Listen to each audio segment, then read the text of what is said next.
Bonsoir à tous, bienvenue dans votre journal au sommaire. La communauté musulmane de Côte d'Ivoire a célébré dans la nuit d'hier à aujourd'hui la nuit du destin. Les mosquées d'Abidjan ont été animées par des lectures coraniques, des invocations et surtout d'intenses prières. Tout à l'heure, le compte rendu de nos reporters. Et notre rubrique Le portrait de la semaine révélera le talent d'une fillette, Oumou, 10 ans et experte en design fait à base de henné, communément appelée Djabi. Merci de suivre l'information sur RTI2. Les musulmans de Côte d'Ivoire ont célébré avec foi la nuit du destin ou Laylatul Qadr. Des conférences, des lectures coraniques et des invocations ont meublé cette nuit qui revêt un caractère hautement spirituel. Nos reporters Ido Georgette et Nou Sangaré ont sillonné des mosquées. Suivons ensemble.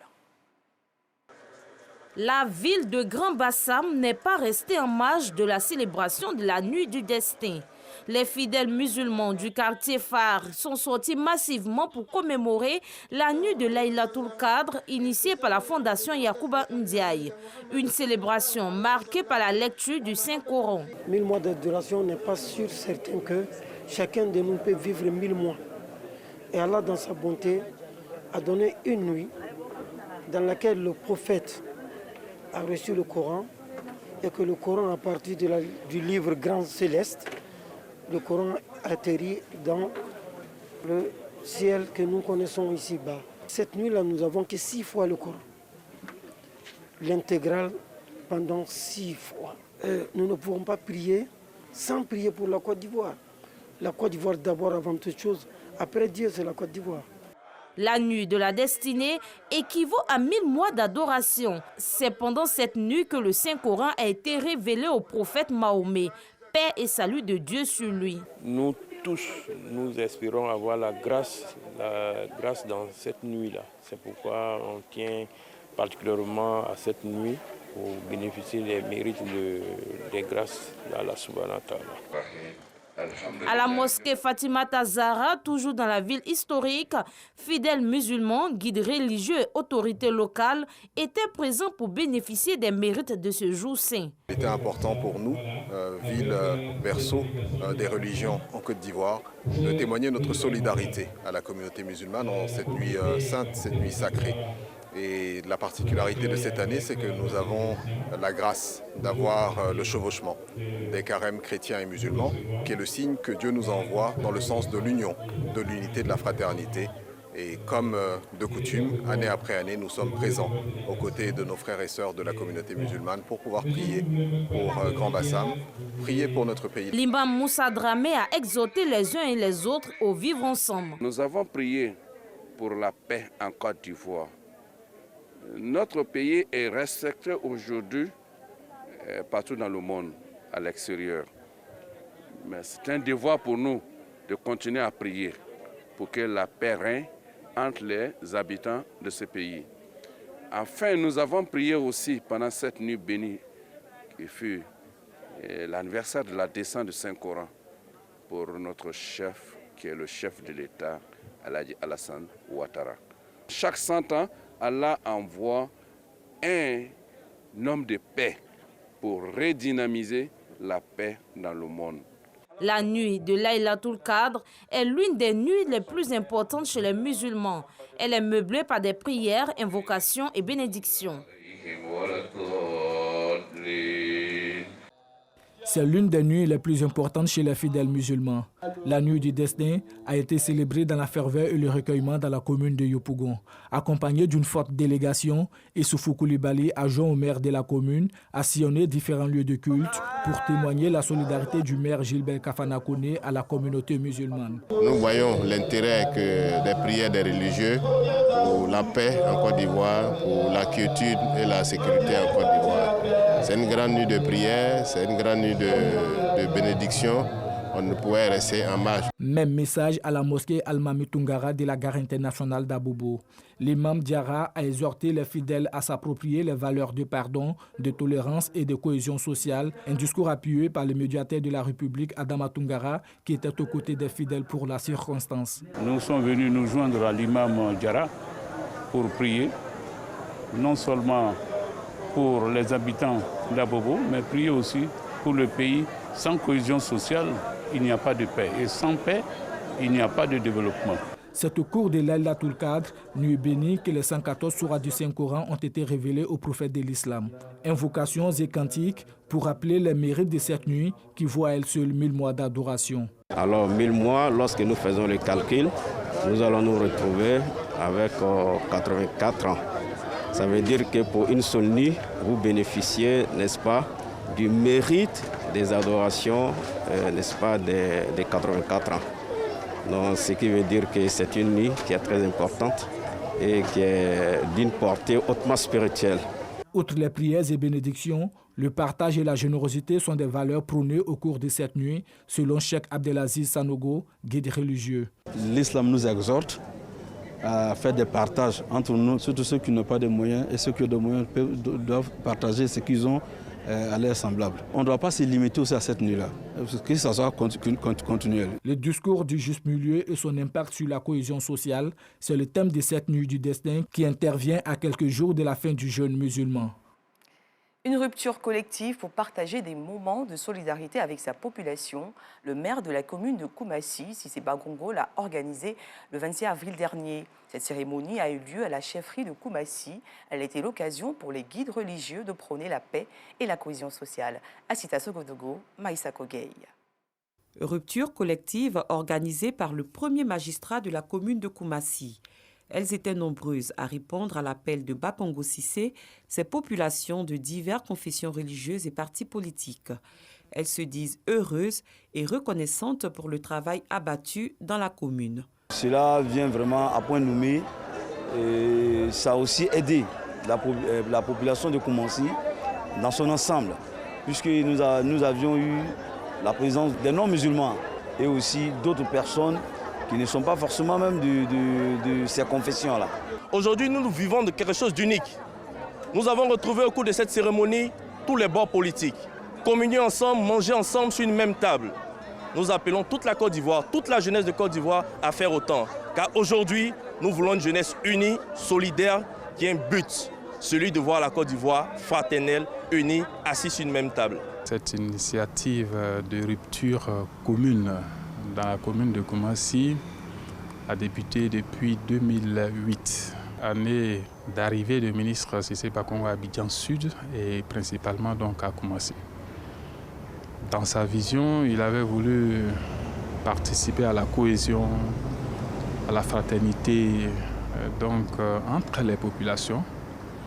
Et nous l'avons fait non seulement pour la communauté musulmane, mais selon donc les traditions de chaque communauté religieuse.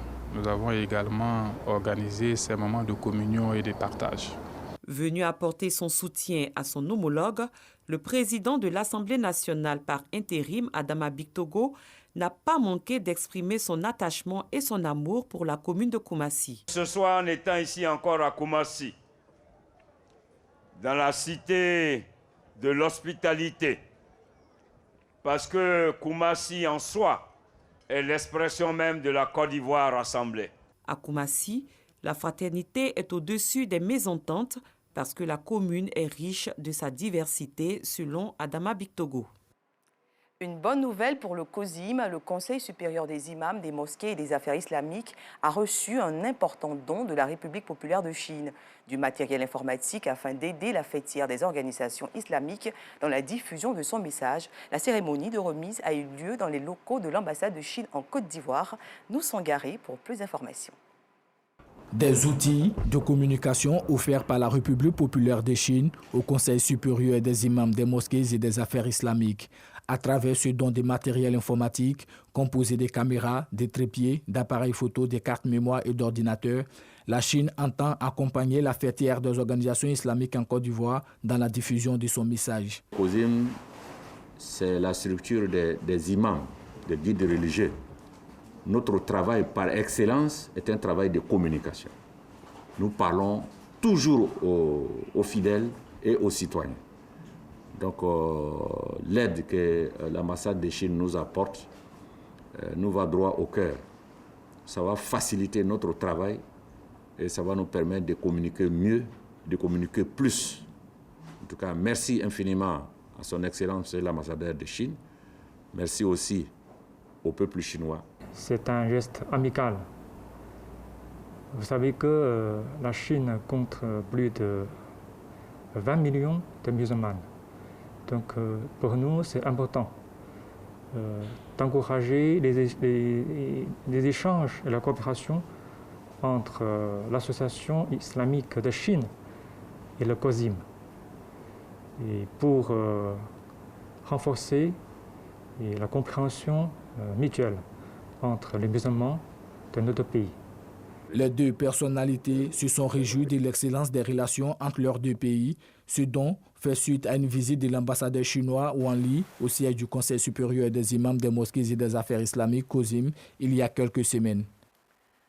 Un petit tour en Asie où le festival de bénédiction cosmique Yojong 2022 s'est tenu récemment en Corée du Sud et dans le monde. Plus de 2000 couples ont été mis en mission pour la paix. Qu'est-ce que le festival de bénédiction? Quel est son sens? Explication. La tradition de bénédiction établie par les fondateurs de la Fédération pour la paix universelle, feu le révérend San Myung Moon et le docteur Ak Ja-an Moon, affirme le mariage et la famille comme l'unité fondamentale de la société. Elle se veut une alliance sacrée entre un homme et une femme qui s'engagent devant le parent céleste à bâtir une famille pacifique et harmonieuse à même de contribuer à l'établissement d'un monde de paix. Familles bénies, les couples bénis réunis ici aujourd'hui sont prêts à devenir des familles modèles qui vont conduire la providence et réaliser substantiellement ton rêve si cher. Permet à ce que toutes les familles réunies ici aujourd'hui puissent multiplier la bénédiction dans leur propre entourage, dans leur tribu et à travers le monde, jusqu'à ce que l'idéal d'une seule famille humaine unie en Dieu, notre parent céleste, puisse se réaliser. Le festival de bénédiction cosmique Yojong se tient chaque année en Corée du Sud et dans les restes du monde. Il vise à perpétuer la vision du révérend San Myung Moon et le docteur Ak Ja-an Moon, fondateur de la Fédération pour la paix universelle, dont le but principal est l'enracinement d'un monde de paix durable sur la base de l'interdépendance, la prospérité mutuelle et les valeurs universelles.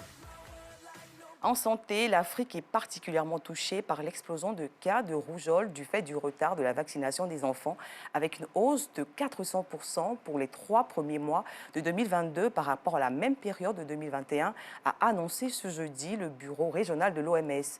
De janvier à mars, près de 17 500 cas de cette maladie virale hautement contagieuse ont été répertoriés sur le continent, où 20 pays ont signalé des épidémies de rougeole, soit 8 de plus que durant les 3 premiers mois de 2021.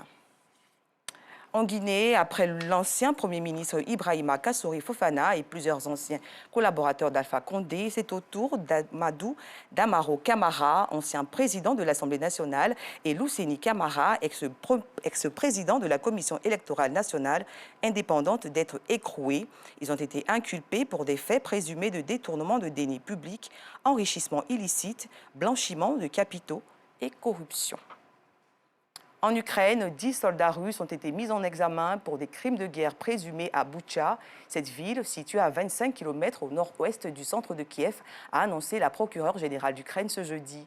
Une situation qui se déroule le jour où Antonio Guterres, secrétaire général de l'ONU, visitait cette banlieue de Kiev, devenue un symbole des horreurs de la guerre. Dans le même temps, le président américain Joe Biden réitérait le soutien des États-Unis à l'Ukraine face aux atrocités et à l'agression de la Russie et demandait une rallonge de 33 milliards de dollars au Congrès. Allons à présent pour le portrait de la semaine.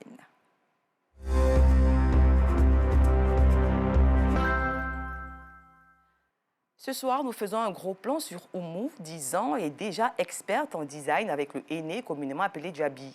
Elle embellit les pieds et les mains des dames lors des cérémonies de réjouissance, un doigté exceptionnel qui a forgé sa réputation à Abobo, sa commune natale. Georgette Ido Fofana, Chérif Ousmane et Seydou Ouattara. Commune d'Abobo, quartier Anador, c'est ici que vit une fée aux doigts d'or. Ses petites mains possèdent un secret, celui d'orner les mains et les pieds des dames. Âgée de 10 ans seulement, Oumou Koulsoum est spécialisé dans la mise en place du henné, communément appelé djabi. C'est depuis l'âge de 8 ans que la petite Koulsoum a commencé à s'intéresser à cette activité qu'elle a apprise auprès de sa mère. J'ai appris ce métier auprès de ma mère. Pendant mes temps libres, je venais l'assister jusqu'à ce que j'arrive à le faire moi-même. Aujourd'hui, je suis très sollicitée. Élève en classe de CE1 à l'école franco-arabe, elle s'adonne à la pose du henné les week-ends et jours fériés. Ce mercredi matin, elle reçoit ses premières clientes. Vous voulez le djabi noir avec Apollo ou bien le rouge? D'accord, vous avez un modèle? Oumou reçoit en moyenne 5 à 6 clientes par jour. Une prestation peut durer 15 à 20 minutes. Le prix varie en fonction du modèle demandé par les clientes. Pour cette cliente qui veut se rougir ses 2 mains, elle va devoir débourser la somme de 3 000 francs CFA. Pour se rougir les mains, il faut patienter plus de 2 heures. Une longue attente pour certaines qui optent pour le tatouage qui ne dure que 15 minutes. Il existe plusieurs modèles de djabi. Certaines optent pour le rouge, d'autres préfèrent le noir avec un mélange de cendre et d'Apollo, un produit chimique qui rentre dans la préparation du henné. Pour obtenir la couleur rouge, je mélange un peu de sirop. C'est le sirop qui nous donne le résultat rouge. Pour le noir, j'utilise un produit chimique appelé Apollo et de la cendre. Rendre jolies les mains des femmes avec du henné est facile selon Oumou. Mais la grosse difficulté, c'est de savoir manier la colle, ce qu'arrive à faire l'écolière malgré son jeune âge. C'est la colle qui fait la différence entre les modèles. Moi, je prends mon temps pour le faire et mes clientes apprécient. Pour répondre aux exigences de sa clientèle, la fillette de 10 ans se fait aider par ses sœurs.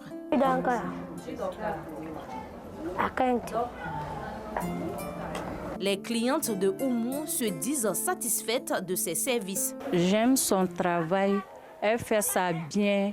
Bon, on est ici, s'il y a cérémonie, on l'appelle, elle vient faire notre pied avec notre bras. Avec son travail, on l'aime bien. Elle sait bien faire son travail. Quand il vient vite, puis elle est rapide, puis elle est intelligente aussi. Son travail est bien aussi. Elle sait prendre des clients aussi, puis elle respecte les gens. Pour la seule journée d'aujourd'hui, la petite a reçu la somme de 10 500 francs CFA. Je suis heureuse car la journée, même si elle n'a pas été comme les jeudis et dimanche, jour de mariage, où je reçois plusieurs clientes, j'ai pu avoir plus de 10 000 francs. Oumou fait la fierté de sa mère, sa formatrice. Ma fille, là, si je travaille là, il vient assis à côté de moi, il prend colle, il fait le travail là, un peu jusqu'à aujourd'hui, là, elle-même, il s'est fait. Ça me fait plaisir, je suis contente de lui, je suis fière de lui-même. Pour son âge, Oumou rêve grand. Elle entend faire plus tard de ce temps plein son métier. L'idée, créer un espace où des jeunes filles désireuses d'apprendre à tatouer avec du henné viendront à son école. Toutefois, elle n'entend pas arrêter ses études pour ce métier qu'elle adore tant. Un talent qui mérite d'être encouragé et sollicité en cette période de préparation de la grande fête de Ramadan. C'est ici que prend fin cette édition. Je vous souhaite une excellente reprise.